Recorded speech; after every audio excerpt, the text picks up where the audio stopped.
네, 안녕하세요. 와주스키입니다. 여러분 오랜만에 인사드리네요. 오랜만에 다시 등장했습니다. 좀 긴 시간 동안 좀 있다 왔는데 좀 개인적으로 많은 연구도 또 했고 또 여러 가지 개인적으로 공부도 또 하고 왔습니다. 그래서 뭐 영상 또 앞으로 올릴 텐데 여러분들이 좀 도움이 될 만한 것들을 좀 올릴 수가 있을 것 같아요. 자, 오늘은 오랜만에 왔으니까 지금 마침 또 시장이 많이 좀 불안한 것 같아요. 네, 그래서 시장에 대한 이야기를 잠깐은 짚고 넘어가도록 할게요. 우량주 위주로 최근 상승장을 계속 보였거든요. 그래서 이 우량주가 살아나야 상승 기류를 계속적으로 이어갈 수가 있습니다. 그쪽에 돈이 많이 묶여 있어요, 실제로. 그래서 그쪽으로 다시 차트가 회복되는 게 중요한데, 이 차트를 또 우리 코스피 지수를 크게 보자고 하면 여러분도 보시면 아시겠지만 그냥 지금까지는 단순 조정으로 볼 수가 있어요. 지금까지는. 네, 이전에도 떨어진 폭들이 이미 있었고 또 이 긴 시간 동안 한 3월 달부터 지금까지 특별한 조정이 없었기 때문에 이제는 그 주도주가 없는 상태에서, 그러니까 시장이 인기가 막 치솟는 그런 종목들이 있으면 지수가 잘 안 빠지게 되죠. 네, 주목을 계속 받으니까 신고가 갱신하면서. 근데 그런 것들이 최근에 계속 잠잠하다 보니까 이제는 그 실망 매물들이 나올 만도 한 거예요. 보합권에서는 강한 상승 아니면 강한 하락이 나오는 거죠. 그래서 지금까지는 그렇게 볼 수가 있고요. 테이퍼링 때문에 이제 말들이 또 많기도 한데, 미국이 사실은 그 테이퍼링으로 인한 악재를 가장 먼저 받을 수가 있는 나라겠죠. 그런데 돈을 가장 많이 풀었으니까요. 그런데 아직은 반영이 없는 것으로 그것으로 보아 아직은 뭐 섣불리 속단하기는 어렵고 일단 일시적인 조정이다라고까지 볼 수가 있겠네요. 지금은 그렇게 볼 수 있어요. 자, 그러면 이제 우리가 중요하게 여기는 것은 반등에 대한 부분이잖아요. 삼성전자 같은 경우 지금까지는 기술적 반등을 준 거고, 중요한 거는 추세를 회복해 줘야 됩니다. 추세. 자, 그럼 추세가 어떻게 회복해질 수 있는가, 좀 예상치를 한번 그려볼까요? 추세가 어떻게 해야 좀 회복이 될 수 있을까? 기본적으로 추세라는 건 이전 고점을 한번 뚫어야 돼요. 그래야 상승 추세로 전환될 수 있는 그 흐름이 만들어집니다. 자, 보세요. 분명히 여기 저항이죠. 저항에선 지지선에서는 이제 지지를 받고 세게 올라오거나 아니면 강하게 이탈하는 건데, 제일 안 좋은 건 개파락 이탈이에요. 지지선에서 개파락 이탈은 안 좋아요. 반대로 여기 저항에서 이제 올라가는데, 저항에서 갭상승으로 올라가는 건 가겠다는 의도거든요. 반대로 보면. 근데 그 반대로는 하락에서 개파락이면 결코 좋지가 않습니다. 다음날 올라와 주거나 뭐 그렇게 해야 다시 이제 없던 일로 되는데, 그게 아니라면 이제 이 자리가 굉장히 압박을 받을 수 있는 매물대라는 거죠. 그래서 삼성전자 같은 경우는 먼저는 이 자리를 위로 올라와 줘야 돼요. 77,900원이겠네요. 그죠? 아직은 시간이 좀 남았죠. 오름세가 좀 남았어요. 그래서 이것은 지켜봐야 되는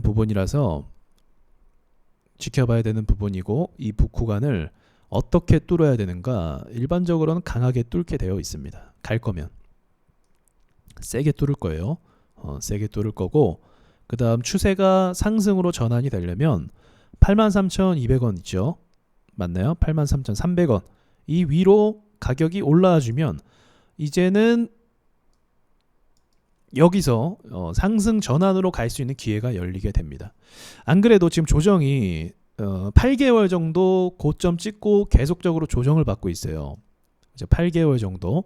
그래서 우량주 같은 경우는 사실은 조정이 되면은 더 긴 시간을 보내기도 하는데, 지금 삼성전자 같은 경우는 상승 모멘텀을 받았다가 조정을 받기 때문에 1년 안에 저는 반등이 나올 거라고 보고는 있어요. 그러니까 차트만으로 놓고 보면 1년 안에 반등은 예상을 할 수 있는데, 그러기 위해선 지금 앞에 남은 과제는 이러한 가격 구간들을 일단은 안정적으로 돌아와 줘야 된다는 거죠.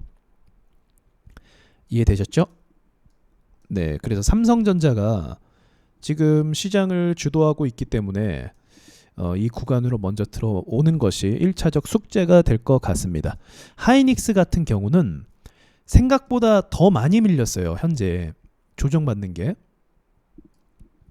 삼성전자보다. 그리고 빠른 속도로 하락을 가고 있었고요. 15만원에서 32%면 굉장히 많이 빠진 거죠. 우량주인데 우리나라 대표 기업인데 말이죠. 자, 이런 경우는 지금 오히려 사실은 매수 기회가 돼요. 이런 차트들은 아까 말씀드렸듯이 이 상승 추세 가운데에도 있거든요. 장기 상승 추세 가운데 있어요. 그러다가 이제 작년 후반 때부터 너무 가파르게 올랐기 때문에 조정을 좀 세게 받은 거예요. 사실은 조정도 여기까지 내려올 건 못 되는 것 같고 이 12만 원 정도에서 좀 이어갔으면 좋은 그림이지 않았을까 생각을 하는데 이 12만 원을 또 깨니까 이 12만 원이 저장이란다. 12만 원이 저항이 되는 거예요. 저항이. 그죠? 그러니까 이 저항을 못 뚫고 여기서 흘러내리는 거죠. 자, 흐름을 한번 볼까요? 어디서 이 친구가 좀 고통스럽게 했는지 투자자들을. 아마 제 생각에는 여기까지 보세요. 이게 추세가 유지가 좀 되고 있잖아요. 이 뚫진 못했지만 이 가격을 유지함으로써. 그래서 여기서 갔다고 한다면 만약에 출발을 해서 여기서 갔다고 하면 아마 상승 전환이 됐을 겁니다. 일반적인 흐름으로. 근데 그것에 실패하니까 점차 저점을 이제 늘려 나가고 있죠. 저점을 누르고 있죠. 이러면 좋은 게 아니에요. 이런 흐름에서 저점을 계속 때리고 있는 건 좋은 것이 아닙니다. 위에를 자주 때려야죠. 그러니까 여기까지는 흐름이 괜찮았어요. 자, 그렇다면 이제 여기서 이제 상승, 여기서 추세가 살아 있었기 때문에 아마도 여기서 많이 샀을 것이다라고, 매물대가 여기 많이 몰려 있을 것이다 생각할 수 있고요. 그래서 이제 이탈하고 빨리 올라왔지만 이 매물대 압박 때문에 추세가 이제 완전히 꺾인 상태이기 때문에 이제 밀려 내렸다. 하지만 가치가 있잖아요. 그죠? 회사의 가치라는 것이 있고 마냥 계속적으로 하락은 될 수가 없습니다. 그렇게 될 수는 없어요. 그래서 지금부터 바로 올라오긴 좀 무리가 있겠지만 아마도 이 전체적인 시장 분위기와 흐름에 따라서 삼성전자와 같이 한 번 정도 나오고 가준다고 하면 최소한은 12만 원까지는 또 한 번 두드릴 수 있지 않을까 생각은 갖고 있어요. 그 뒤에 또 전개되는 흐름을 봐야 되거든요. 그러니까 현재 이 우량주 위주로 보자고 하면 반등 자리에 대부분 도달해 있는 상태라고 볼 수가 있습니다. 반등 자리에 도달해 있는 상태. LG화학도 지금 지나가면서 봤지만 아슬아슬하게 지지선 부근에 있거든요. 그러니까 여기만 밟아주면 돼요. 추세가 완전 죽은 건 아니에요. 이것도 여기 가운데에서 한번 위로 물꼬를 틀어줬기 때문에 이것이 이제 상승 전환 추세로 될 수 있는 흐름을 한번 준 거예요. 반등만 주면 돼요.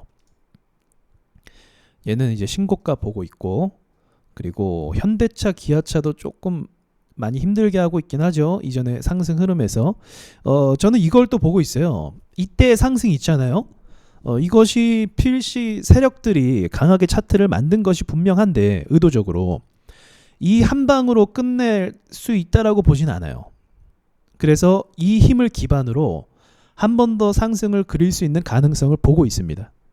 시기와 그 흐름의 문제이기도 한데 추세만 지켜주는 것만으로 일단 다행이에요. 이런 상승 뒤에는 추세가 깨지면은 좀 곤란하거든요. 그러니까 추세가 이런 식으로 깨져서 다시 여기로 내려와 버리면 곤란해요. 왜냐하면 그때는 이게 진짜로 악성 매물이 되거든요. 근데 지금은 그런 그림은 아니고, 그죠? 그런 그림은 아니고 이전에 이 고점 때 매물들을 좀 소화해주는 그림이 아닐까라는 일단 해석을 해볼 수 있고, 지금 시장 때문에 같이 밀린 거고요. 보합권 움직임 아직은 박스에 있기 때문에 다시 9만 원 위로 탈환해주면 더 위를 볼 수도 있는 가능성이 열리지 않을까 생각을 합니다. 그러니까 지금 전체적으로 반등이 나올 만한 자리예요. 근데 주도할 만한 것이 뭐가 있을까? 주도할 만한 게 뭐 현대차, 기아차, 그리고 뭐 하이닉스, 삼성, 이 친구들이 주도하기에는 시간이 좀 걸릴 거예요. 지금 속도를 보시면 아시겠지만 얘네가 급등주처럼 바로 올라와주고 뭐 한 달 만에 일로 가지고 그게 아니에요. 다 아시겠지만 느려요, 얘네들은. 그럼 느리면 어느 정도 속도로 올라올 수 있을까? 전개를 좀 예상해 본다고 하면 한 번은 뭐 저항에서 튕겨 내리겠죠. 뭐 주구장창 오르진 않으니까요. 그래서 이 기간만 해도 한 달이 걸릴 겁니다. 여기까지만 이제 W자 만드는 것만으로 해도 한 달은 걸릴 것이고, 그 다음에 또 오른다고 하면은 한 2, 3개월까지 하면 앞으로 3개월 흐름이 중요하겠다라고 볼 수가 있어요. 예상을. 지금부터 3개월이면 언젠가요? 11월? 네, 한 11월 정도, 한 요 정도가 되겠나요? 1, 2, 3, 이 정도 두께니까 더 가야 되는구나. 요 정도겠네요. 이 정도 흐름에서 한번 보자고요.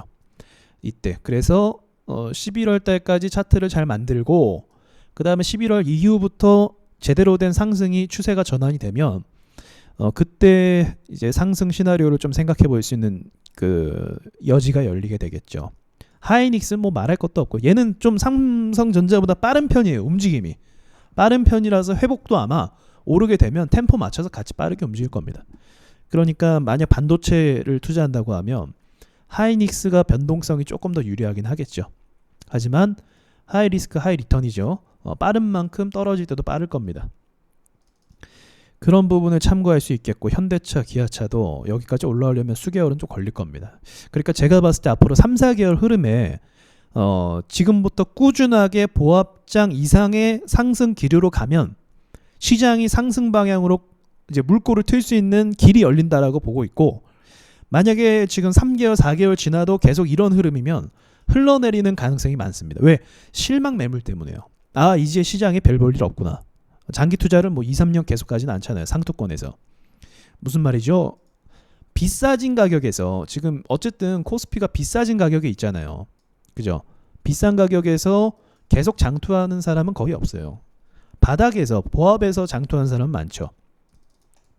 그래서 그때 되면 이제 더 세력들이 빠져나갈 가능성이 있기 때문에 저는 앞으로 한 3, 4개월 정도의 움직임이 매우 좀 중요한 상황이 아닐까라고 좀 그냥 대충 생각해 보고 있어요. 대략적으로 차트를 보면서. 그러면서 또 이제 개별 종목들은 또 개별 종목대로 봐야 되는 거고요. 이 흐름이 이렇게 올라와야 이제 소형주도 분위기를 좀 태워줍니다. 그렇게 돼야. 근데 아직은 소형주 중에서도 오늘 보시면 상한가 종목이 몇 개 있네요. 어제는 거의 없었는데 몇 개는 있긴 하네요.